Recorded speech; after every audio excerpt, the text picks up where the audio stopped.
प्यारे बच्चों नमस्कार। फिर से आप सबका स्वागत करते हैं आपके अपने इस चैनल लर्न एंड शेयर पे। और हम बात कर रहे हैं क्लास 12 फिजिक्स के बारे में। चैप्टर चल रहा है हमारा चैप्टर नंबर 10 तरंग प्रकाशिकी यानी वेव ऑप्टिक्स। और बच्चों ये है उसका लेसन नंबर 4, मतलब इसका 4th पार्ट हम पढ़ रहे हैं। तो बच्चों अब तक की क्लास में हमने हाइगन की तरंग सिद्धांत जो था उसको समझ लिया था और उसका यूज करके हमने अपवर्तन और परावर्तन को समझ लिया था। लेकिन हाइगन्स का बेसिकली प्रिंसिपल अपवर्तन और परावर्तन के कॉन्सेप्ट को समझाने के लिए यूज नहीं हुआ था। उसका मेन जो गोल था या जो चीज उसको समझानी थी वो व्यतिकरण, विवर्तन और ध्रुवण समझाना था। तो बच्चों अब इस चैप्टर का सबसे इंपॉर्टेंट पार्ट अपन व्यतिकरण स्टार्ट करने वाले हैं। लेकिन बच्चों व्यतिकरण से पहले कुछ चीजें जानना बहुत जरूरी है, जैसे कि अध्यारोपण का सिद्धांत क्या होता है, तरंगों का अध्यारोपण क्या होता है, वगैरह वगैरह। अब आप में से कई सारे बच्चों ने क्लास 11th में चैप्टर नंबर सबसे लास्ट था 15th वाला तरंग, उसमें पक्का से अध्यारोपण पढ़ा होगा। तरंगों का अध्यारोपण, वहां पे अपन वेव्स का यानी तरंगों का अध्यारोपण करते थे। वहां पे साउंड वेव्स होती थी या दूसरी वेव्स होती थी। यहां पर हमारे पास प्रकाश की वेग है, लॉ यहां पे भी वही सेम का सेम ही लगता है, ठीक है। बट आई नो दैट कि कई सारे जो बच्चे हैं उनको नहीं याद होगा कि हमारे को कौन सा अध्यारोपण की बात सर कर रहे हैं। सर हमने तो 11 में पढ़ा ही नहीं सर, आप रोज रोज 11 की बात क्यों करते हैं। तो मैं आपको स्टार्टिंग से समझाऊंगा अध्यारोपण क्या चीज होती है। चलिए तो देखते हैं बच्चों आज का हमारा क्या है गोल। तो देखिए आज का है गोल हमारा ये पहला गोल अपन समझने वाले हैं कि अध्यारोपण का सिद्धांत क्या होता है, जिसको अपन बोलते हैं बच्चों प्रिंसिपल ऑफ सुपरपोजिशन। क्लास 11 का टॉपिक है बट मुझे पता है नहीं आता कई बच्चों को, तो वो समझेंगे। फिर बच्चों अपन समझेंगे कला संबंधी स्रोत क्या होता है, कोहेरेंट सोर्सेस क्या होते हैं और नॉन कोहेरेंट सोर्सेस क्या होते हैं, कला असंबंधी स्रोत क्या होते हैं। बच्चों मेन फिर हमारा टॉपिक स्टार्ट हो जाएगा प्रकाश का व्यतिकरण। तो जो बच्चे सोच रहे हैं कि इस लेसन को स्किप कर दें तो बिल्कुल भी गलती से मत करना, क्योंकि प्रकाश का व्यतिकरण समझ नहीं आया तो फिर यंग का द्विस्लिट प्रयोग कभी समझ नहीं आएगा। और यंग का द्विस्लिट प्रयोग बच्चों एग्जाम में कोई ऐसा एग्जाम नहीं होता जिसमें यंग का द्विस्लिट प्रयोग ना पूछा जाए, ठीक है। तो वो तो बहुत बहुत बहुत ज्यादा इंपॉर्टेंट होने वाला है लेसन नंबर 5। तो चलो आज की क्लास स्टार्ट करते हैं। सबसे पहले समझते बच्चों कि सुपरपोजिशन प्रिंसिपल का मतलब क्या होता है। बच्चों अगर वेव के रेस्पेक्ट में मैं बात करूं तो समझना, मान लो ये एक वेव है, ये एक दूसरी वेव है, ठीक है ना। अब ये वेव क्या होती है, जब पहली वेव और दूसरी वेव किसी पॉइंट पे आके मीट करते हैं, इसको थोड़ा कट कर देता हूं मैं। हाँ, तो जब ये पहली वेव और ये जो दूसरी वेव है किसी पॉइंट पे आके बच्चों मीट करती है, तो इस पॉइंट के ऊपर जो भी विस्थापन होगा कण का, अभी तरंग उत्पन्न क्यों हो रही है, तरंग उत्पन्न हो रही है क्योंकि कण वाइब्रेट कर रहा है। कैसे कर रहा है समझते हैं थोड़ा सा। अब थोड़ा सा 11th क्लास में हमें जाना पड़ेगा, समझो बच्चों। 11th क्लास में एक मॉडल होता था जिसको अपन बोलते थे स्प्रिंग बॉल मॉडल। अब ये स्प्रिंग बॉल मॉडल क्या चीज होती है, उसमें ऐसा होता था कि मान लो मैंने अब इसको हम बोल देते हैं कि अणु है ये, है ना, और ये उनके बीच की दूरी है, ठीक है, अंतराण्विक दूरी होती है, परमाणु अणु जो भी आपको मानना हो। तो अपन ने क्या करा, मैंने क्या करा, इसको बाहर से ऊपर बल लगाया। बल लगाने से क्या होगी, स्प्रिंग दबेगी। अब हमारे अणु क्या करना चाहते हैं, वो अपने बीच की एक नियत दूरी मेंटेन करके रखना चाहते हैं। तो जैसे ही मैंने उसको दबाया बच्चों, वो बाहर की तरफ एक रीस्टोरिंग फोर्स जो है, एक प्रत्यानयन बल मेरे ऊपर आरोपित करेगा और मुझे बाहर की तरफ मुझे धक्का, मतलब खुद को बाहर की तरफ पुश करने की कोशिश करेगा। अब जैसे वो बाहर की तरफ खींचेगा बच्चों, समझना स्प्रिंग पहले से ज्यादा स्ट्रेच हो जाएगी, ठीक है। जो वो स्प्रिंग पहले से ज्यादा स्ट्रेच हो जाएगी वो तो दूसरे अणु को अपनी तरफ खींच लेगी, ठीक है। ऐसे दूसरा अणु स्ट्रेच होगा तो वो क्या होगा, वो स्प्रिंग वापस उसको, अब जो इसके आगे स्प्रिंग जो लगी हुई है उसको वापस, जैसे ही आगे की तरफ खींचा ये वाला, इसके स्प्रिंग के स्ट्रेच होने की वजह से तो क्या होगा, इसकी स्प्रिंग भी स्ट्रेच हो जाएगी। अब जब इसकी स्प्रिंग स्ट्रेच होगी तो स्प्रिंग बोलेगी नहीं तुम अपनी पोजीशन पे आओ, तो ये इसको वापस पीछे की तरफ खींचने की कोशिश करेगी। तो क्या हो रहा है, ये ऐसा हो रहा है कि इस अणु के अंदर कुछ वाइब्रेशन उत्पन्न हुए बच्चों। ये वाइब्रेशन इसने आगे वाले को ट्रांसफर करे, ये वाइब्रेशन इसने फिर से आगे वाले को ट्रांसफर करे। तो इस तरीके से वाइब्रेशन एक अणु से दूसरे अणु में क्या होता रहता है, ट्रांसफर होता रहता है। और इसी तरीके से वेव आगे चलती है, इसी तरीके से बच्चों वेव आगे चलती है। तो एक्चुअली वेव कुछ नहीं है, ये कण जो है हमारे पास किसके, इस माध्यम के जिसमें से वेव जा रही है उसके कण जो है वो गति कर रहे हैं और वो वाइब्रेशन को आगे ट्रांसफर करते जा रहे हैं। वो उस एनर्जी को, उस ऊर्जा को या उस मोमेंटम को आगे की तरफ यानी संवेग को आगे की तरफ ट्रांसफर कर रहे हैं बिना आगे जाए। यही होती है वेव की डेफिनेशन, ये होती है जिसमें ऊर्जा और संवेग का स्थानांतरण होता है बिना पदार्थ का स्थानांतरण किए। ठीक है, तो यहां पर एक वेव आई बच्चों, यहां से एक दूसरी वेव आई, किसी बिंदु पर मिली, तो बच्चों इस बिंदु पर जो कण का विस्थापन होगा, इस बिंदु पर जो कण का विस्थापन होगा बच्चों, वो क्या होगा, इस बिंदु पर कण का विस्थापन इन दोनों के विस्थापन के सदिश योग के बराबर होगा। मान लो इसका कण ऊपर जा रहा है, मान लो येलो वाली का ऊपर जा रहा है, मान लो आपके व्हाइट वाली का थोड़ा और ऊपर जा रहा है, तो कण का जो भी विस्थापन होगा वो इन दोनों के सदिश योग के बराबर होगा। मतलब कण जो है वो और ज्यादा बड़े तरीके से गति करेगा, यानी कुछ ऐसे। ठीक है ना, इसके बारे में थोड़ा अभी डिटेल में अपन देखेंगे। तो आई होप बच्चों इतनी बात सबको क्लियर हो गई होगी। तो हम क्या बोलेंगे, यदि दो अथवा दो से अधिक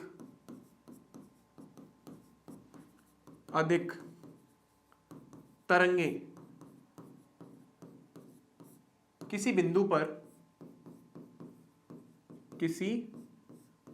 पर मिलती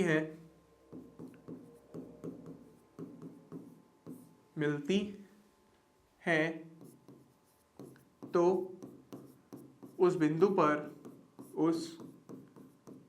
बिंदु पर स्थित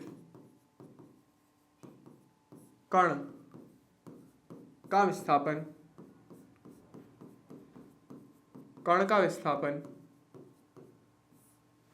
तरंगों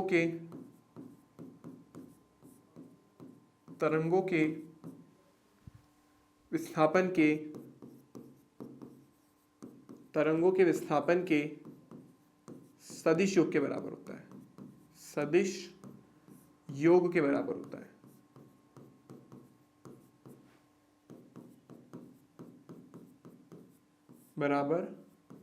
है।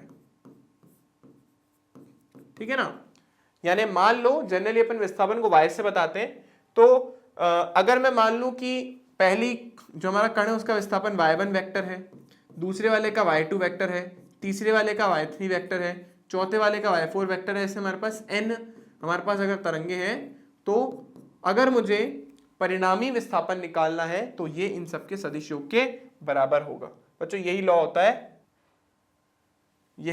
है किसका, अध्यारोपण का। मतलब दो या दो से ज्यादा वेव्स किसी पॉइंट पे मिलेगी, तो उस बिंदु पर जो भी कण ऑसिलेट कर रहा है, मान लो पहली वेव ऐसे आई है और दूसरी वेव मान लो नीचे से आ गई, तो जो भी कण का विस्थापन होगा वो दोनों की वजह से होगा। ठीक है, एक और एग्जांपल से आपको समझाने की कोशिश करता हूं। मान लो पहली वेव आई, ठीक है ना, मान लो इस बिंदु पर पहुंची, इस बिंदु पर पहली वेव क्या बोल रही है, इसको बोल रही है ऊपर जा, और दूसरी वेव मान लो इस तरीके से आई। ठीक है, और दूसरी वेव बोल रही है इस कण को नीचे जाने के लिए। एक ही कण है, मान लो ये एक ही कण है, थोड़ा सा इसको ऊपर बना देता हूं मैं तो आपको फील आ जाएगा। मान लो वो बोल रही है अपने आप, वो बोल रही है नीचे ऊपर जाने के लिए। ठीक है, नहीं मतलब ये नीचे जाने के लिए बोल रही है, ऊपर जाने के लिए बोल रही है, तो अब कण कंफ्यूज हो गया, मैं ऊपर जाऊं कि नीचे जाऊं। तो बच्चों इस केस में कण का कुल विस्थापन इनकी सदिश योग के बराबर होगा, और जिसका भी ज्यादा विस्थापन होगा वो उसी की दिशा में चला जाएगा। और मान लो अगर दोनों का विस्थापन सेम है तो कण अपनी जगह पे चुपचाप बैठा रहेगा। ठीक है, आई होप सबको ये बात क्लियर हो गई होगी। तो इसी को बोलते हैं बच्चों तरंगों का अध्यारोपण। ठीक है, चलिए आगे चलते हैं बच्चों। कला संबंधी स्रोत क्या होता है, कोहेरेंट सोर्सेस क्या होते हैं बच्चों? एक ऐसे स्रोत जो ऐसी तरंगे उत्पन्न कर सके, ऐसा प्रकाश उत्पन्न कर सके जिनके मध्य कलांतर समय के साथ परिवर्तित ना हो रहा हो। सर कुछ समझ नहीं आया, मुझे पता है। तो बच्चों ये समझने से पहले एक टर्म अपने को समझनी पड़ेगी जो आपको शायद पता होगी या नहीं पता होगी, मुझे नहीं पता। कलांतर। कलांतर को बच्चों इंग्लिश में बोलते हैं फेज डिफरेंस। फेज डिफरेंस बोलते हैं। अब बच्चों ये कलांतर होती क्या चीज है, सबसे पहले उसको समझ लेते हैं, फिर अपन चलेंगे कला संबंधी स्रोत के ऊपर। तो बच्चों कलांतर का मतलब होता है, समझना, जैसे मान लो हमारे पास ये पहली वेव है, ठीक है। आई होप सबको इतनी बात पता है कि 0 होता है, ये हमारा π/2 होता है, ये पाई होता है, ये 3π/2 होता है और ये 2π होता है। ठीक है, आई होप इतना तो सबको पता है। ये एक साइन की वेव बनाई मैंने, साइन थीटा की वेव बनाई है, साइन एक्स की वेव बनाई है। तो इस तरीके से वेव चल रही है, π/2 होता है, पाई होता है, 3π/2 होता है और ये 2π होता है, मतलब π/2 का गैप होता है। अब मान लो एक दूसरी वेव है, और बच्चों मान लो वो दूसरी वेव जो है, इसको मैं बना देता हूं, तो दूसरी जो वेव है वो मान लो कुछ इस तरीके से चल रही है। ठीक है, थोड़ा सा आपको हाईलाइट करके बताता हूं, ये कुछ इस तरीके से है। तो बच्चों देखो यहां पर एक चीज समझना, अगर मैं सेकंड वाली वेव को थोड़ा सा आगे बढ़ा दूं और मुझे क्या समझ आएगा, मुझे समझ आएगा भाई ये वेव तो पाई, मतलब अगर कालांतर की फॉर्म में बोलूं तो पाई डिस्टेंस पहले ही ट्रेवल कर चुकी है। मतलब मैं ऐसा बोल सकता हूं कि इन दोनों के मध्य जो कालांतर है, इन दोनों के बीच में जो फेज डिफरेंस जो चल रहा है वो कितने का चल रहा है बच्चों, पाई का, क्योंकि ये पाई डिस्टेंस पहले ही ट्रेवल कर चुकी है। और अच्छे एग्जांपल से अगर आपको समझाने की कोशिश करूं सिंपल वर्ड्स में, तो मान लो बच्चों एक ट्रैक है, ये पहला ट्रैक और इसके पैरेलल दूसरा ट्रैक है, उन दोनों पे ट्रेनें खड़ी है, इस पे वाली पे पहली ट्रेन और इस वाली पे दूसरी ट्रेन। मुझे पता है मेरी ट्रेन ऐसी लग रही है कोई बताने लायक नहीं है। तो मान लो बच्चों ये ट्रेन चली, मान लो ये ट्रेन यहाँ पे पहुंच चुकी थी, ठीक है, जब दूसरी ट्रेन ने चलना स्टार्ट करा, तो मैं ऐसा बोल सकता हूं कि इनके बीच में कुछ ना कुछ डिफरेंस होगा ना, इनके बीच में कुछ ना कुछ डिस्टेंस होगा, इसको पथांतर बोलते हैं। पथांतर मतलब अगर डिस्टेंस की मैं बातें करने लग जाऊं तो उसको पथांतर बोलते हैं। ठीक है, जैसे कालांतर होता है वैसे पथांतर भी होता है। ठीक है, अगर पाई की टर्म्स में बात करते हैं तो उसको कालांतर बोलते हैं, और लेमडा की टर्म्स में बात करते हैं, मतलब तरंग दैर्ध्य की टर्म्स में बात करते हैं तो उसको पथांतर बोलते हैं। तो इनके बीच में कुछ ना कुछ डिस्टेंस होगा, इसी डिस्टेंस को अपन बोलते हैं बच्चों, अगर यहां पे मैं समझाने की कोशिश करूं इन वेव्स के बीच में, तो इसको अपन बोल रहे हैं कालांतर। मतलब पहली वेव या दूसरी वेव दोनों में से कोई एक पहले चल चुकी ऑलरेडी और दूसरी उसके बाद में चली। तो बच्चों इनके मध्य जो कालांतर है जिसको अपन बोलते हैं बच्चों डेल फाई, ठीक है, फाई डेल फाई से रिप्रेजेंट करते हैं, और बच्चों किसके इक्वल है, वो इस केस में पाई के इक्वल। मतलब पहली वेव दूसरी वेव से पाई कोण आगे चल रही है। ठीक है, आई होप सबको बात समझ आई होगी। और अगर मैं वृत्ताकार गति में समझाने की कोशिश करूं इसको, तो समझो कि अगर पहली वेव यहां पर 0 कोण पर है तो दूसरी ने ऑलरेडी पाई कोण बना दिया है। ठीक है ना, मतलब दूसरी वेव यहां से मोशन स्टार्ट करेगी तो पहली यहां से। ठीक है, इस तरीके से कुछ है। तो आई होप मेरी बात आप समझ पा रहे होंगे, कालांतर का मतलब क्या होता है, पहली वेव दूसरी वेव से आगे या पीछे चल रही है। ठीक है, आई होप सबको बात समझ आ गई। ठीक है, तो कालांतर का मतलब होता है दो तरंगों के बीच में कोण का अंतर। सिंपल है, कलांतर, कला का अंतर, कला मतलब कोण। ठीक है बच्चों, तो इसको हम रफ करते हैं। तो डेफिनेशन हम क्या लिखेंगे, यदि दो तरंगों के मध्य कलांतर समय के सापेक्ष, यानी समय के सापेक्ष नियत रहे,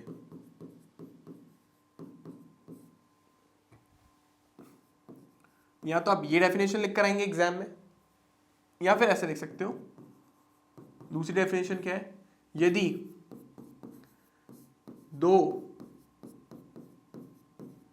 तरंगों के मध्य कालांतर समय के सापेक्ष परिवर्तित ना हो, समय के सापेक्ष परिवर्तित ना हो।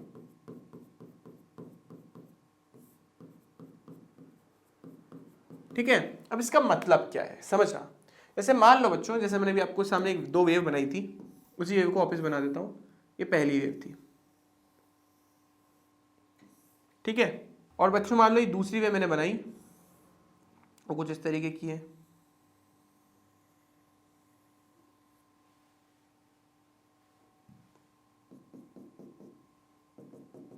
मैंने अभी आपको बता दें दोनों के बच्चों मध्य कालांतर कितना है बच्चों, पाई। तो बच्चों मान लो अभी देखो इस पॉइंट पे भी देख लो आप, अगर मैं इस पॉइंट पे चेक करूं तो भी देखो कालांतर π/2 का है, इस पॉइंट पे चेक करूं तो भी कालांतर π/2 का है, इस पॉइंट पे चेक करूं तो भी कालांतर कितने का, π/2 का। मतलब समय के साथ जो कालांतर है बच्चों चेंज नहीं हो रहा है। लेकिन मान लो आगे ऐसा हो जाए कि पहली वेव अपने आप को नियत नहीं रख पाए और मान लो कुछ ऐसा होने लग गया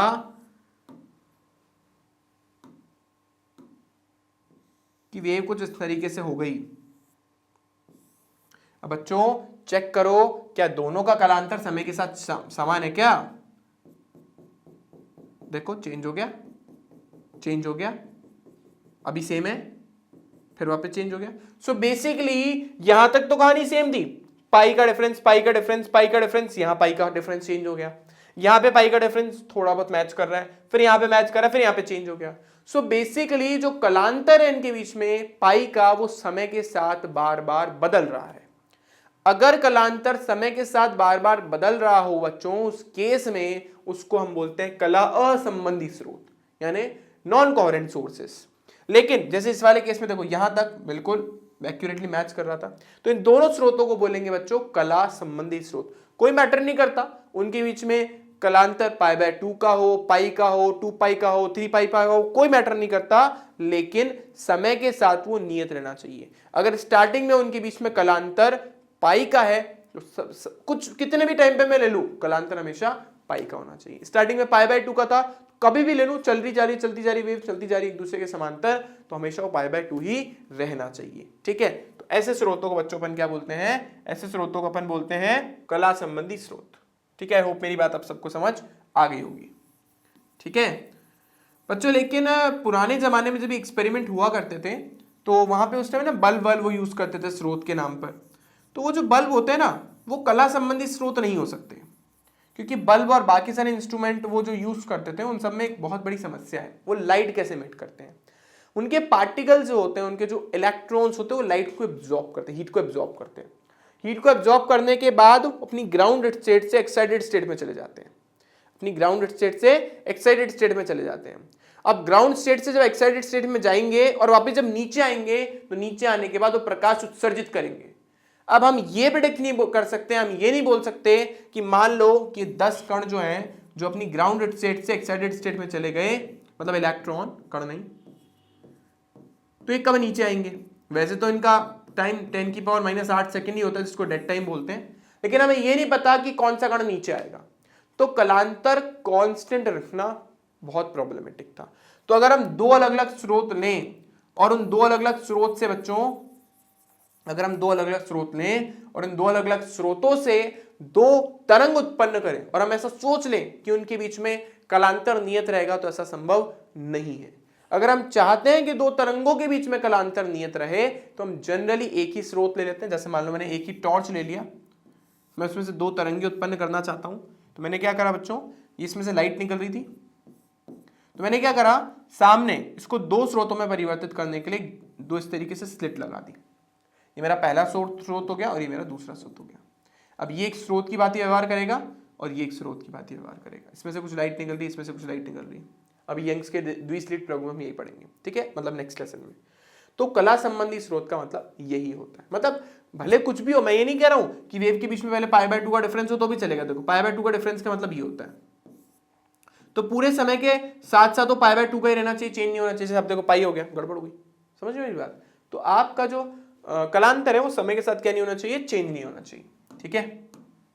लेकिन आज हम जो लेजर वगैरह यूज करते हैं, लेजर लाइट वगैरह यूज करते हैं, उसमें कलांतर जो है वो क्या रहता है, सेम ही रहता है बच्चों। इसलिए हम आज की जो लेजर लाइट है उसको दो अलग अलग लेजर लाइट से हम इंटरफेरेंस कर सकते हैं, क्योंकि इंटरफेरेंस की बहुत बड़ी कंडीशन है कि स्रोत जो होना चाहिए वो कैसा होना चाहिए, कोहेरेंट होना चाहिए, कला संबंधी स्रोत होना चाहिए। दूसरी डेफिनेशन बोलते हैं, यदि तरंगों के मध्य कलांतर समय के साथ परिवर्तित हो तो उसे कला असंबंधी स्रोत कहते हैं। कला असंबंधी मतलब संबंधित नहीं, दोनों की कला है, ठीक है, संबंधी स्रोत कहते हैं।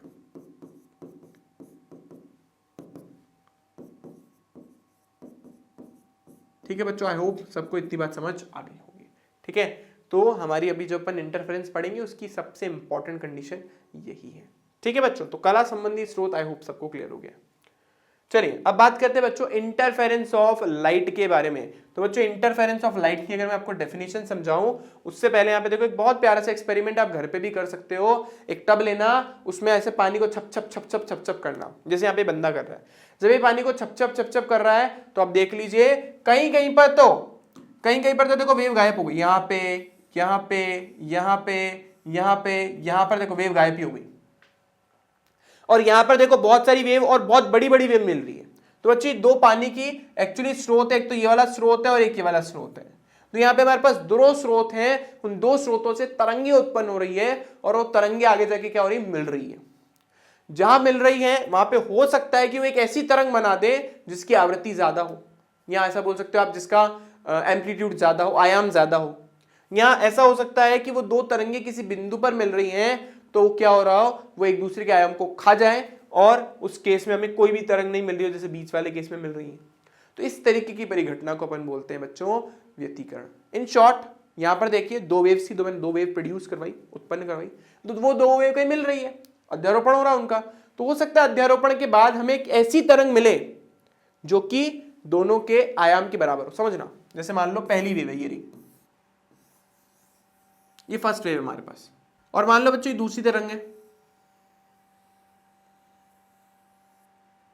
ठीक है बच्चों, तो जब ये दो तरंगे हमारे पास, तो जब ये दो तरंगे किसी बिंदु पर मिलेगी बच्चों तो हमें जो तरंग प्राप्त होगी वो इससे और बड़ी होगी, क्योंकि देखो दोनों सेम फेज में है, देखो दोनों बिल्कुल सेम फेज में चल रही है। तो यानी अगर ये तरंगे किसी बिंदु पर मिलती हैं तो हमें एक ऐसी तरंग मिलेगी जिसका आयाम, मान लो इसका आयाम a1 है, इसका आयाम a2 है, तो इस रिजल्टेंट का आयाम a1 प्लस a2 के योग के बराबर होगा। बट अगर मान लो मैंने तरंग ऐसी नहीं ली होती, इसको थोड़ा रब करते हैं, मैंने तरंग ऐसी नहीं ली होती, मैंने तरंग कैसी ली है, मान लो मैंने तरंग ऐसी ली है,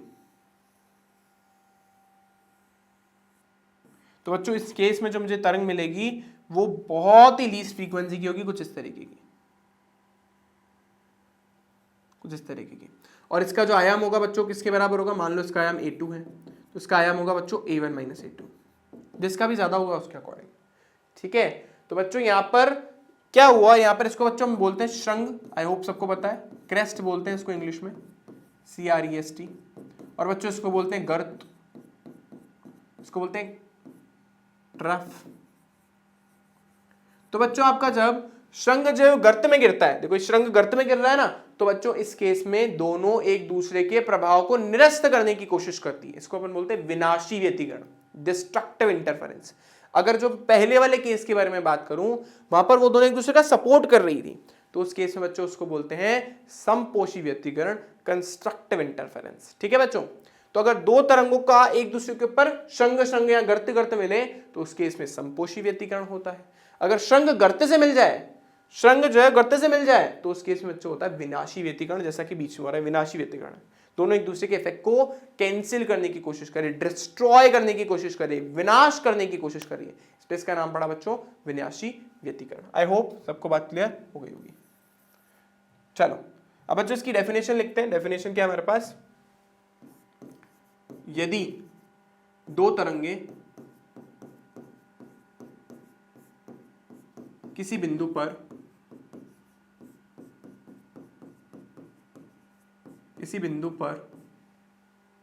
अध्यारोपित होती है तो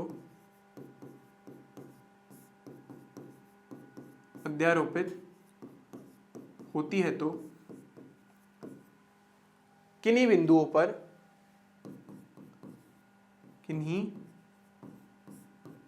पर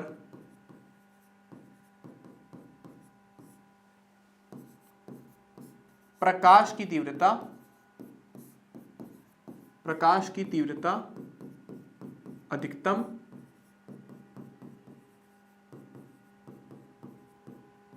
मतलब दोनों एक दूसरे की, मतलब दोनों की इंटेंसिटी ऐड हो रही है तो हमें एक ज्यादा इंटेंस लाइट मिलेगी। तीव्रता का मतलब इंटेंसिटी अधिकतम, उसको अपन बोलते हैं समपोषी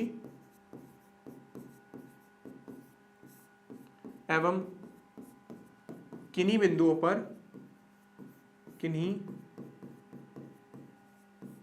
पर न्यूनतम, यानी इसको अपन बोलते हैं विनाशी होती हैं, इसे क्या बोलते हैं अपन? प्रकाश का व्यतिकरण। इसे प्रकाश का व्यतिकरण कहते हैं।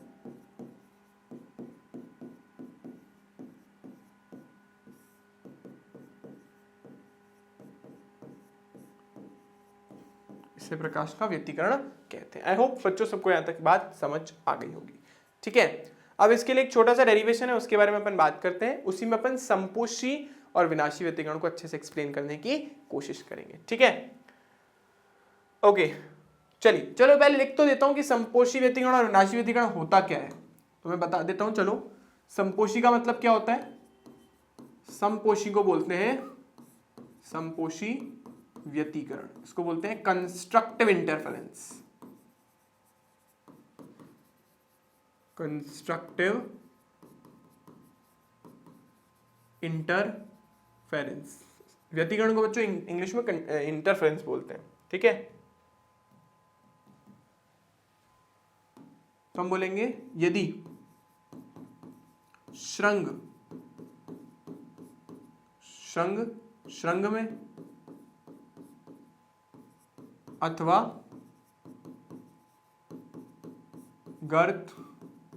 गर्त से मिले, अथवा गर्त से मिले, या ऐसा हम बोल सकते हैं अगर जो अध्यारोपण के बाद हमें प्रकाश मिला है उसकी तीव्रता अधिकतम है, या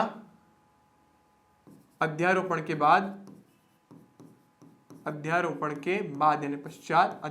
पश्चात प्रकाश की तीव्रता अधिकतम हो,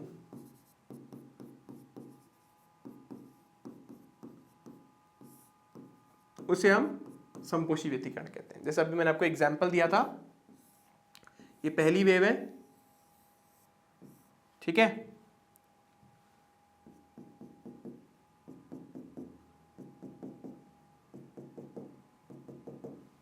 और ये हमारे पास दूसरी वेव है, नीचे बना देते हैं इसके।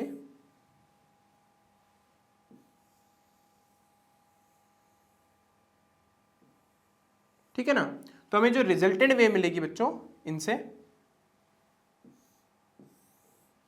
जो रिजल्टेंट वेव मिलेगी और बड़ी मिलेगी।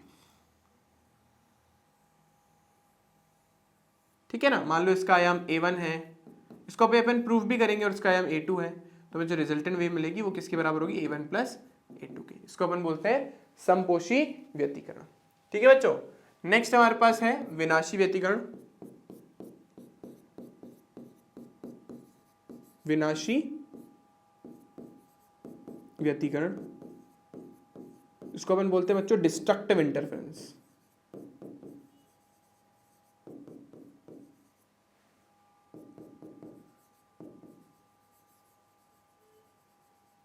ठीक है बच्चों, अब डिस्ट्रक्टिव इंटरफेरेंस का मतलब क्या होता है? अगर शंख गर्त में गिर जाए, है ना, उल्टा हो जाए, यदि शंख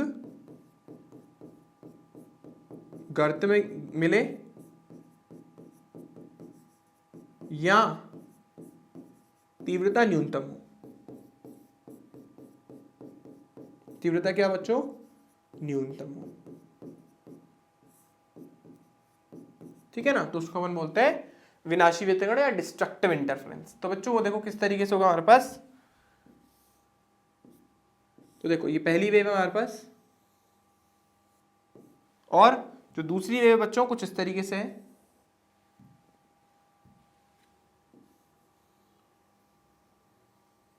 ठीक है, तो जब ये देखो अब शंख गर्त में गिर रहा है, तो देखो अगर इसका आयाम बच्चों a1 है और इसका आयाम a2 है, तो बच्चों जो रिजल्टेंट वेव मिलेगी, क्योंकि यहां जगह नहीं तो मैं बना देता हूं, रिजल्टेंट वेव मिलेगी कुछ इस तरीके की मिलेगी, मतलब इस तरीके का बहुत छोटा सा आयाम होगा इसका, और वो किसके बराबर होगा? a1 माइनस a2 के, मतलब दोनों के डिफरेंस के बराबर होगा। ठीक है, आई होप सबको बच्चों यहां तक बात समझ आ गई होगी। आगे बढ़ने से पहले, इसका डेरिवेशन करने से पहले मैं आपको रिलेशन बता देता हूं कलांतर और पथांतर में।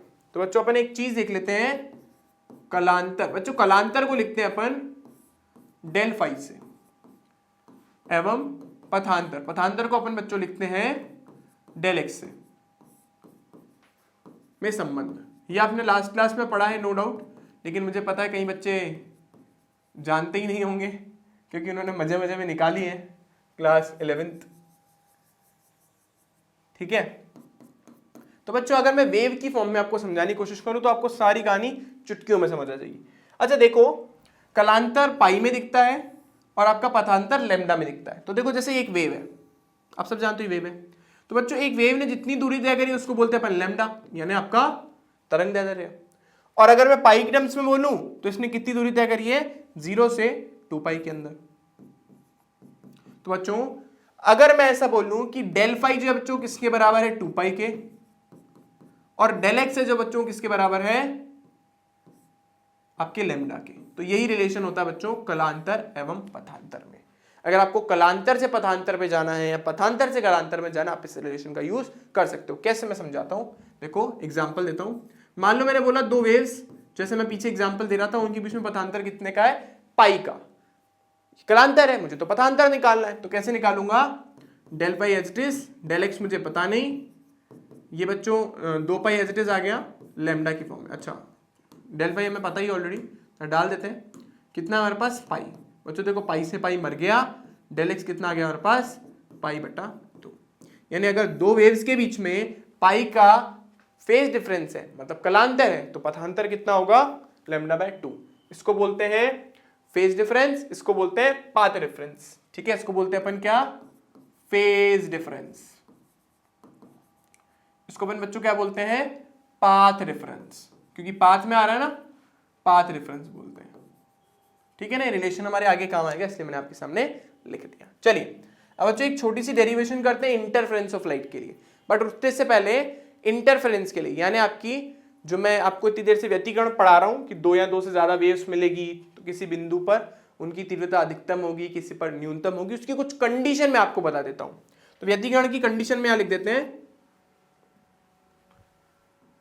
यही लिख देते हैं, बार बार पीछे क्या जाना, यही लिख देता है। ठीक है, तो व्यतिकरण की शर्तें, व्यतिकरण की क्या शर्तें भाई, व्यतिकरण की क्या क्या कंडीशंस है। पहली कंडीशन तो यही है कि दोनों स्रोत कला संबंधी स्रोत होने चाहिए। स्रोत, क्योंकि 2 स्रोत तो चाहिए ना मिनिमम, स्रोत कला संबंधी हो।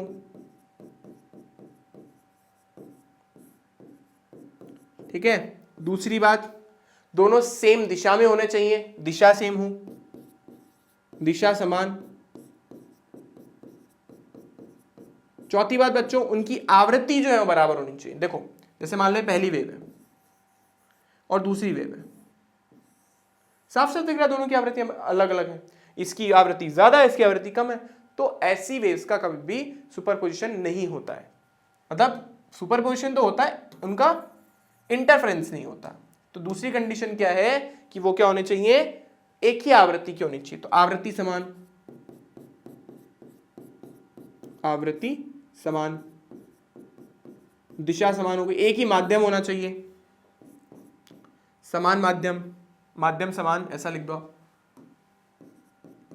मतलब सेम ही माध्यम में संचरित होनी चाहिए, तो माध्यम भी क्या होना चाहिए, समान होना चाहिए। ठीक है ना, आई होप ये सारी कंडीशन आपको समझ आनी आ गई होगी। जो हमारा स्रोत है कला संबंधी होना चाहिए, दिशा सेम होनी चाहिए, आवृत्ति समान होनी चाहिए, और माध्यम भी उनके लिए क्या होना चाहिए, सेम होना चाहिए। आवृत्ति बराबर हो या ना हो चलता है, कोई टेंशन वाली बात नहीं है। ठीक है, चलो अब हम हमारी एनसीईआरटी के अकॉर्डिंग जो डेरिवेशन है वो कर लेते हैं व्यतिकरण के लिए।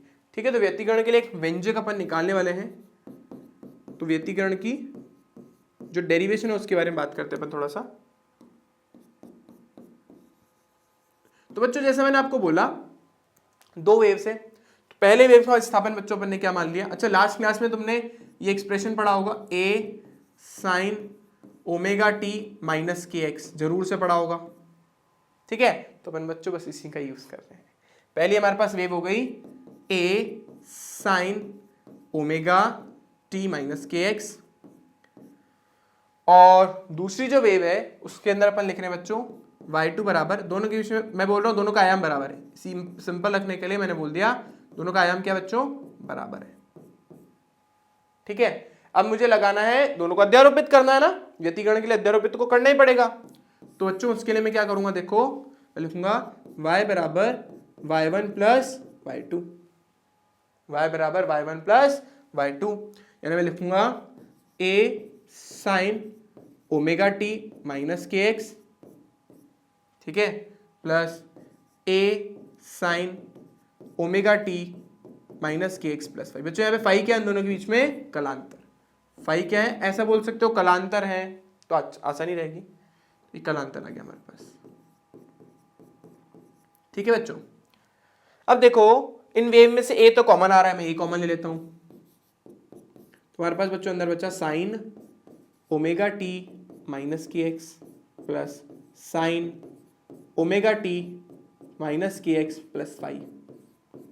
अब बच्चों जिनके पास मैथ है उनके लिए तो थोड़ा सा आसान रहेगा, जिनके पास नहीं है उन लोगों के लिए थोड़ी सी परेशानी है, बट हो जाएगा। बच्चों इसको अभी के लिए 2 मिनट के लिए लो, बोल दो ये पूरा का पूरा a है, और बच्चों ये पूरा का पूरा क्या है हमारे पास, b है।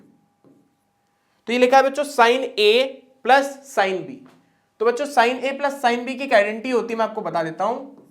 Sign a plus sine b का एक फॉर्मूला होता है 2 sine a plus b upon 2 into cos a minus b upon 2।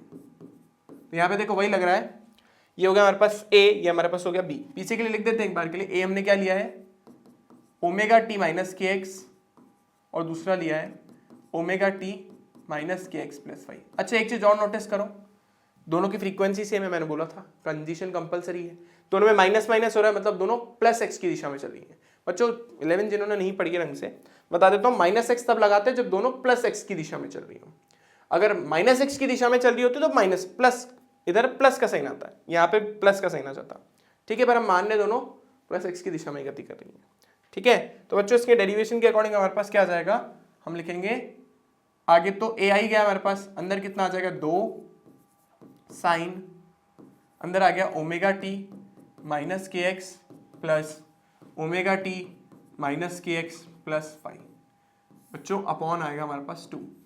Next हमारे पास आएगा बच्चों कॉस ओमेगा टी माइनस के एक्स प्लस, अच्छा दूसरी तरफ माइनस है तो इसके ऊपर माइनस लगा देता हूं, माइनस ओमेगा टी माइनस के एक्स प्लस फाइव। ठीक है, ये मैंने आइडेंटिटी लगा दी।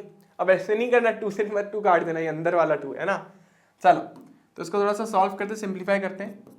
ए चाहो तो 2 बाहर ले लो तो 2a हो गया ये। तो बच्चों हमारे पास अंदर आ रहा है साइन, बच्चों देखो ये आपका कुछ कैंसिल वैंसिल तो हो रहा होगा, कुछ कैंसिल नहीं हो रहा क्या, अरे हो ही नहीं रहा कुछ भी कैंसिल। चलो ठीक है कोई बात नहीं, ये हमारे पास हो गया 2 ओमेगा टी माइनस 2 के एक्स प्लस 5 अपॉन 2,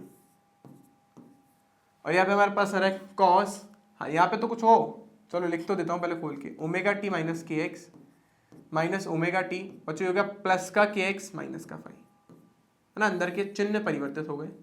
चलो यहाँ पे तो कुछ तो घटा, कुछ तो घटा। चलो तो यहाँ तक अपन पहुँच गए। बच्चों अब इस 2 को सबके साथ स्प्लिट कर रहा हूँ मैं, मतलब अलग अलग कर रहा हूँ। साइन, ओ साइन का पता ही नहीं क्या बन जाता है यहाँ पे, तो ये हो गया साइन, ये हो गया ओमेगा टी, इसके साथ 2 अलग कर दिया, इसके साथ 2 अलग कर दिया, और यहाँ पे बच्चों हो गया 5/2। ठीक है, कॉस में भी यही करा। बच्चों कॉस में थोड़ा सा फोकस करना। अच्छा कॉस में एक और चीज कैंसिल हो रही है यार, ये तो मजे वाली बात है, ये भी कैंसिल हो गया यार, ये तो हमें तो 5/2 मिल गया, बढ़िया हो गया तो। ठीक है, तो बच्चों देखो ये कॉस ओमेगा टी हमारे पास आ गया आगे, क्योंकि हमारी जो जनरल इक्वेशन है बच्चों कैसी दिखती है भाई, फाई कांस्टेंट है ना तुम्हारा, मैंने आपको बोला था फाई ड्यूरिंग दी मोशन, मतलब जो जब जब व्यतिकरण नहीं हो जाता तब तक कांस्टेंट रहना चाहिए, कलांतर, तभी तो कला संबंधी स्रोत होगा। तो ये पूरी टर्म कांस्टेंट है, चेंज क्या हो रही है अंदर वाली term, sine omega T minus के एक्स प्लस 5/2। ठीक है बच्चों, तो इसको अपन बोल देते हैं बच्चों एम्पलीट्यूड, क्योंकि हमारी इक्वेशन कैसी दिखती है, एम्पलीट्यूड मतलब आयाम कुछ इस तरीके की। तो हम इसको बोलते हैं परिणामी आयाम। तो 2a cos 5/2 का मान बच्चों किसके बराबर हो गया, इसको बोल देते हैं r। r के हमारे पास परिणामी आयाम। परिणामी आयाम का क्या मतलब, सर परिणामी आयाम क्या है? अच्छा बच्चों यहां पे मैंने आपको शायद नहीं बताया, बता देता हूं। यहाँ पे a आयाम था, ओमेगा हमारी एंगुलर फ्रीक्वेंसी थी, मतलब आवृत्ति थी, और k हमारा था तरंग संख्या। ठीक है, जिसको नहीं पता लिख लेना, आई होप पता तो होगा ही। तो हमारे पास ये आयाम है तरंग का, ओमेगा उसकी आवृत्ति है, ठीक है, और k होता है हमारे पास तरंग संख्या। ठीक है ना, ओमेगा होता है हमारे पास 2 पाई न्यू, न्यू मतलब आवृत्ति, और k होता है बच्चों 2 पाई अपॉन लैम्डा। ठीक है ना, ये वैल्यूज होती हैं इनकी।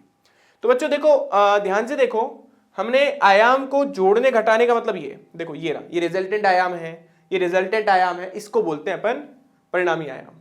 तो हमें परिणामी आयाम मिल गया। मतलब ये एक्सप्रेशन कुछ ऐसा दिख रहा है, y = r sin omega t minus kx plus 5/2। अब थोड़ी r पे चर्चा करनी है। r से हमें पता चलेगा विनाशी व्यतिकरण कब होगा और संपोषी व्यतिकरण कब होगा। चलो आगे की स्लाइड पे चलते हैं। तो बच्चों हमें मिला r बराबर 2a cos 5/2। अब बच्चों समझना, r का अधिकतम मान हमें कब मिलेगा, जब cos 5/1 होगा। तो cos 5/2 जब आपका 1 होगा, तब r का हमें क्या मिलेगा बच्चों, मैक्सिमम मान, यानी r का अधिकतम मान मिलेगा। ठीक है, केस नंबर 1 मान लेते हैं इसको। केस नंबर 1 क्या है, r की मैक्सिमम वैल्यू के लिए कंडीशन क्या है बच्चों, इसका अधिकतम मान हम दोनों लेके चलेंगे, प्लस भी लेके चलेंगे और माइनस भी। तो इसका मान हमें प्लस माइनस कब मिलता है, जब हमारे पास 5/2 की वैल्यू 0 हो, पाई हो, 2 पाई हो, और 3 पाई हो, 4 पाई हो, एंड सो ऑन। मतलब आपका जो फाई है बच्चों कितना होना चाहिए, 0, 2 पाई और 4 पाई, 6 पाई, 8 पाई। मतलब दो तरंगों के बीच में जब कलांतर जो है वो सम संख्या, मतलब पाई का सम गुणज हो, तो वो संपोषी व्यतिकरण उत्पन्न करती है। ये कंडीशन आ गया हमारे पास। पाई की वैल्यू क्या होनी चाहिए, 2n पाई, जहां पे n क्या हो सकता है, 0, 1, 2, 3 एंड सो ऑन। ये संपोषी व्यतिकरण की ही कंडीशन है। आर मैक्स कब मिलता है, जब क्या हो, संपोषी व्यतिकरण। जब क्या हो, संपोषी व्यतिकरण। आई होप मेरी बात आप लोग समझ पा रहे हैं। ठीक है, मतलब आप खुद सोच लो ना यार, जब अपन ने पहले संपोषी व्यतिकरण पढ़ा, कहां गया, ये रहा। देखो दोनों के बीच में कलांतर कितने का था, पाई 0 का, क्योंकि दोनों एक साथ थी। मान लो दूसरी वेव यहां से स्टार्ट हो रही होती तो कलांतर 2 पाई का, यहां से स्टार्ट हो रही होती 4 पाई का। तो जब कलांतर 0, 2 पाई, 4 पाई, 6 पाई, 8 पाई का होगा, तो उस केस में हमें संपोषी व्यतिकरण मिलेगा। इसी तरीके से इसका न्यूनतम मान क्या होगा बच्चों, केस नंबर 2, आर मिनिमम, जब हमारे पास बच्चों cos 5 की वैल्यू कितनी हो जाए, 5/2 की वैल्यू 0 हो जाए। और वो बच्चों 0 कब होती है, π/2 पे, 3π/2 पे, 3π/2 पे, और 5π/2 पे, एंड सो ऑन। यानी बच्चों पाई, हमें तो कलांतर से मतलब है, तो कितना हो गया, पाई, 3 पाई, 5 पाई, एंड सो ऑन। यानी जब उनके मध्य कलांतर हमारा विषम गुणज हो पाई का, मतलब ऑड मल्टीपल हो पाई का। देखो यहां पे कितना था, पाई तो लिया था मैंने, तो हमें विनाशी व्यतिकरण मिल गया।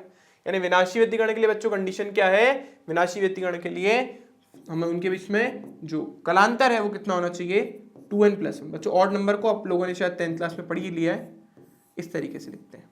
जहाँ पे n क्या हो सकता है, 0, 1, 2 एंड सो ऑन। भाई देखो ना, 0 रखोगे, 2 गुणा 0 प्लस 1 आया, पाई आ गया। 2 1 रखा, 2 गुणा 1, 2 प्लस 1 कितना हो गया, 3 पाई आ गया। फिर 5 पाई आ जाएगा, सो ऑन। बच्चों ये तो कलांतर की कंडीशन है। अच्छा ये कौन सा व्यतिकरण है हमारा, संपोषी, और ये कौन सा है हमारे पास, विनाशी व्यतिकरण। ठीक है, कंडीशन काम आने वाली है आपको, सिर्फ लास्ट में डेरिवेशन एग्जाम में कोई नहीं पूछता, आपको बस लास्ट की कंडीशन याद होनी चाहिए कि संपोषी व्यतिकरण के लिए जो कलांतर है वो ये होना चाहिए। अच्छा पथांतर की फॉर्म में निकालू तो अगर मुझे मान लो कलांतर नहीं चाहिए, मुझे तो पथांतर चाहिए। पथांतर होता है बच्चों आपका x, डेल x या x कुछ भी लिखो कोई फर्क नहीं पड़ता। ये भी एक रिलेशन पढ़कर आए थे पीछे, ये रहा।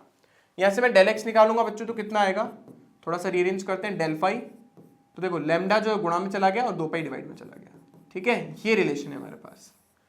तो इसी का अपन वहां पे यूज करने वाले हैं, क्योंकि हमें डेल फाई तो पता है। डेल फाई कितना है, मैंने रिलेशन क्या पढ़ा था अभी, यहाँ लिख देता हूं मैं, x बराबर फाई, फाई लिखो डेल फाई लिखो एक ही बात है, अपॉन 2 पाई गुणा लैम्डा, ठीक है, इसका यूज कर रहे हैं अपन। तो देखो x कितना आ गया, फाई की जगह कितना आ गया 2n पाई, और लैम्डा की जगह लैम्डा, और नीचे आ गया हमारे पास 2 पाई। तो देखो ये कट गया, ये कट गया, ये कट गया, यानी उन दोनों के बीच में पथांतर n लैम्डा होना चाहिए, या तो lambda 2 lambda 3 lambda 4 lambda 5 lambda, इस तरीके से होगा। तो क्या होगा बच्चों, हमारा समपोषी व्यतिकरण। और इसी तरीके से हमारे विनाशी व्यतिकरण के लिए जब आप कंडीशन में डालोगे, यहाँ पे वैल्यू डालोगे, अब पीछे डाल देता हूं मैं, तो लिख देता हूं मैं यहाँ पे x का मान कितना आएगा बच्चों, x का मान हमारे पास कितना था, वही सबसे पहले अपन क्या लिखते हैं, सबसे पहले लिखते हैं फाई, फाई का मान कितना हमारे पास 2n + 1 पाई, और इसके साथ लैम्डा अपॉन हमारे पास आएगा बच्चों 2 पाई। देखो पाई से पाई मर गया, हमें मिल रहा है 2n + 1 लैम्डा डिवाइडेड बाय 2। आप चाहो तो अलग अलग कर दो, 2n/2 + 1/2 गुणा लैम्डा, सॉल्व करा क्या आया, हमें मिला n + 1/2 लैम्डा। इसका क्या मतलब है, इसका मतलब जैसे मान लो आपने n का मान 0 रखा तो क्या मिला λ/2, 1 रखा 3 λ/2, फिर 5 λ/2। यानी अगर मैं पथांतर की टर्म्स में बोलूं तो पथांतर λ/2 3 λ/2 5 λ/2 होगा, तो विनाशी व्यतिकरण। और अगर मैं पाई की टर्म्स में बोलूं तो पाई 3 पाई 5 पाई 7 पाई ऐसे हो तो भी विनाशी व्यतिकरण। और इसकी टर्म्स में अगर हम बोले तो जब कलांतर हमारा 2 0 2 पाई 4 पाई ऐसा हो तो समपोषी व्यतिकरण होगा। या x की टर्म में बोलूं तो लैम्डा 2 लैम्डा 3 लैम्डा ऐसे हो तो भी हमारा समपोषी व्यतिकरण होगा। तो ये कंडीशन आपको याद रखनी है, दिमाग में फिट रखनी है, काफी इंपॉर्टेंट है। जब अपन आगे यंग का द्विस्लिट प्रयोग करेंगे तो हमारी काफी हेल्प करेगा। ठीक है बच्चों, तो बच्चों इस क्लास के लिए इतना ही, आप लोगों से मिलेंगे नेक्स्ट क्लास के अंदर। अगर वीडियो अच्छा लग रहा है तो लाइक करना, ज्यादा से ज्यादा शेयर करना, चैनल सब्सक्राइब नहीं करा तो जरूर से सब्सक्राइब करिएगा। और बच्चों साथ के साथ हमने आप लोगों के लिए 12th क्लास का पेड बैच भी स्टार्ट कर दिया है, जिसमें आपको हैंड रिटन नोट्स, बोर्ड के नोट्स, आपका एक डाउट जो सॉल्विंग हमने ग्रुप बना रखा है उसमें आप जुड़ोगे वो अलग, उसके अलावा आपको जो एक्स्ट्रा क्वेश्चंस हैं जैसे एनडीए के, जेई के, नीट के, इन सब के क्वेश्चंस आपको करवाए जाएंगे, एनसीईआरटी की पीछे की सारी एक्सरसाइज करवाई जाएगी।